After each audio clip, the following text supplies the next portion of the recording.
সালটা এখন 2025 আর আজকের ভিডিওটা পুরোপুরি আমার লাইফের উপর বেস্ট করেই বানানো।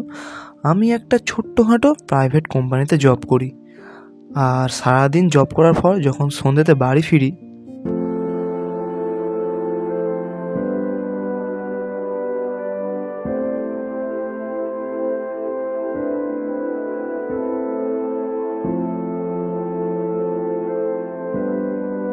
अंदर आने से पहले परमिशन ली जाती है। प्रॉब्लम क्या है? সারাদিন অফিসে খাওয়া দাওয়া ছেড়ে 12 ঘন্টা কাজের প্রেসার, তারপর বসের গালাগালি, আবার বাড়ি ফিরে বাবা মায়ের ক্যাচক্যাচানি, আর যেন ভাল লাগছে না কিছু। এখন মনে হয় যদি সব কিছু ছেড়ে পালিয়ে যেতে পারতাম তাহলে হয়তো বেঁচে যেতাম। আজ থেকে একটা বছর আগে 2024 সালে আমি স্বপ্ন দেখতাম যে আমি সরকারি জব করব, নিজের স্বপ্ন পূরণ করব, বাবা মার স্বপ্ন পূরণ করব। আনফর্চুনেটলি আমি পারিনি। তখন হয়তো খুব ভালোভাবে পড়িনি, খুব ভালো করে নিজের স্বপ্নের পিছে সময় দিইনি।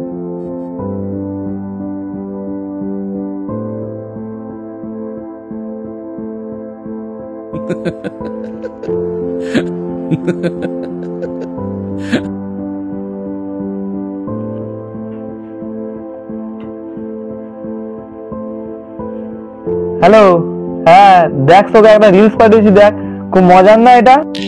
তোর কেন সব রিলস পাঠাস? ওই টাইমটা পড়াশোনা কর, সময় নষ্ট করিস না ভাই, না হলে আবার 2 বছর পরে গিয়ে তখন চাকরি পাবি না, আবার তোকে খাটুনির কাজ, রাজমিস্ত্রির কাজ এইসবটাই করতে হবে, আর তখন আফসোস করা কিছুই থাকবে না ভাই। তাই এখন এই সময়টা না নষ্ট করে পড়, শুধু পড়। আরে ধুর, কিছু হবে না, এখন একটু মজা কর তো, পড়াশোনা পরে হবে কোন। আরে লাইফে মজা না করলে আর কি ভাই করলি? আজ আমি বুঝতে পারছি, তখন যদি একটু ভালো করে পড়াশোনা করতাম তাহলে আজ আমাকে আর এই 12 ঘন্টা 14 ঘন্টা করে কাজ করতে হতো না, তাহলে আজ আমি হয়তো একটা সরকারি চাকরি করতাম। আসলে আমরা যেমনই কর্ম করি তার ফলই তেমন পাই। তুমি যদি এই স্টুডেন্ট লাইফে এখন খুব ভালো করে পড়ো তাহলে গত 2 বছর পরে গিয়ে সুখের চাকরি, সুখের জীবনযাপন করবে।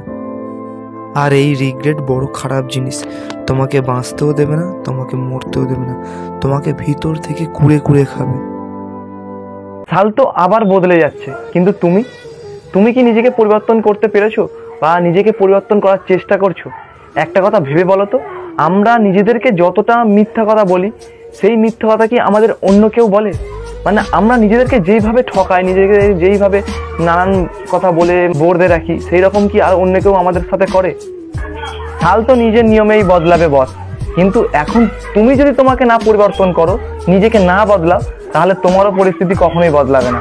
আমাদের যদি মেন্টালিটি এইরকম থাকে আর যদি না রেগুলারলি মেনটেন না করতে পারি, বছরের প্রথম দিকে তুমি প্রচুর পড়ে ফেলছো, প্রচুর মোটিভেট থাকছে, আর কিন্তু 1 থেকে 1.5 মাস পরে তুমি সেই রেগুলারলি মেনটেন করতে পারছো না, সেইভাবে রুটিন ফলো করে পড়তে পারছো না, তাহলে তোমার কখনোই সফলতা আসবে না। একটার পর একটা পরীক্ষা চলে যাবে, একটার পর একটা বছরও চলে যাবে, তোমার সফলতা কখনো আসবে না।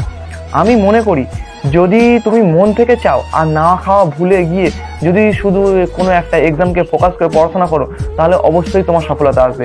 যে আমার শুধু এই পরীক্ষাটাই লাগবে আর এটার জন্য আমি পরিশ্রম করে যাব, তার জন্য যা হয় হবে। তুমি অল্প পড়লেও কিন্তু সেই অল্পটাকে তোমাকে মেনটেন করে যেতে হবে প্রত্যেক দিন। অল্প মানে ধরে দাও তুমি 2 থেকে 3 ঘন্টায় পড়লে, কিন্তু সেটা প্রত্যেক দিন পড়ে যেতে হবে। হয়তো কোনো দিন হয়তো 10 ঘন্টা পড়ে ফেললে, তারপরে 2 দিন মেনটেন করলে না, তাহলে তোমার কিছুই হলো না। কিন্তু যে প্রত্যেকদিন 3 ঘন্টা করে 3 দিন পড়লো, সেই ধরতে গেলে 9 ঘন্টা পড়লো, কিন্তু সেটা তোমার থেকে অনেকটা এফেক্টিভ হবে। তাই বলছি এখনও সময় আছে অনেক, সকলে পড়াশোনা করো।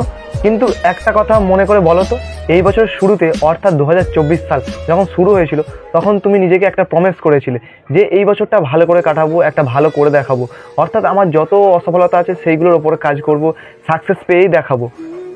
আর এই সাকসেস পাওয়ার জন্য আমরা কতবার নব উদ্যোগে প্রথম থেকে শুরু করেছি, কতবার পড়তে বসেছি, কতবার সেই লড়াইটা জারি রেখেছি। যারা আমাদের অপমান করেছিল তাদেরকে যোগ্য জবাব দেবো বলে আবার লড়াইটা শুরু করেছি। সকলকে বলেছি যে এইবার তাক লাগিয়ে দেবো, এইবার সফল হয়েই দেখাবো। আর যারা আমাদের অপমান করতো, যারা আমাদের ভ্যালু দিত না, তাদের সকলকে এই অপমানের যোগ্য জবাব দেবো। কিন্তু এইসব প্রতিজ্ঞা করার পর আমরা দিনে মানে যেইভাবে শুরুটা করেছিলাম, বছর শেষে কি আমরা সেভাবে ধরে রাখতে পারি?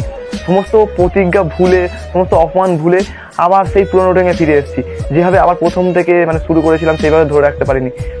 তাহলে কিভাবে চপে বস? আর আমরা বছর শেষে আবার একটা কথাই বলেছি, যা আবার একটা বছর শেষ হয়ে গেল, আমরা এখনো সাকসেস পেলাম না। আমি মনে করি যদি তুমি মন থেকে চাও আর এটার জন্য যদি না খাওয়া ভুলে শুধু এটার জন্য অনবরত পরিশ্রম করে যাও, তাহলে অবশ্যই সফলতা আসবে। তোমাকে কখনোই কেউ থামাতে পারবে না, কখনোই কেউ তোমাকে দমিয়ে রাখতে পারবে না। আর এই পরিশ্রম তোমার কখনো বৃথা যাবে না। তাই এখনো সময় আছে বস, এখনো লড়ে যাও, সময়টা এখনো অনেক পাবে, সেই মতো পড়াশোনা শুরু করে দাও। আমি মনে করি এই 1 বছরে তুমি যা পড়ে ফেলতে পারোনি, আগামী 2 মাসে তুমি তা পড়ে ফেলতে পারবে। তোমাকে সেইভাবে উদ্যম নিয়ে পড়াশোনা করতে হবে, তোমাকে সেই জেদটা ধরে রাখতে হবে। আজকের ভিডিওটা এই পর্যন্ত থাকলো। সকলে খুব ভালো করে পড়াশোনা করো, পরীক্ষা খুব সামনেই আছে, সফলতা সকলের আসবে। নমস্কার সকলকে।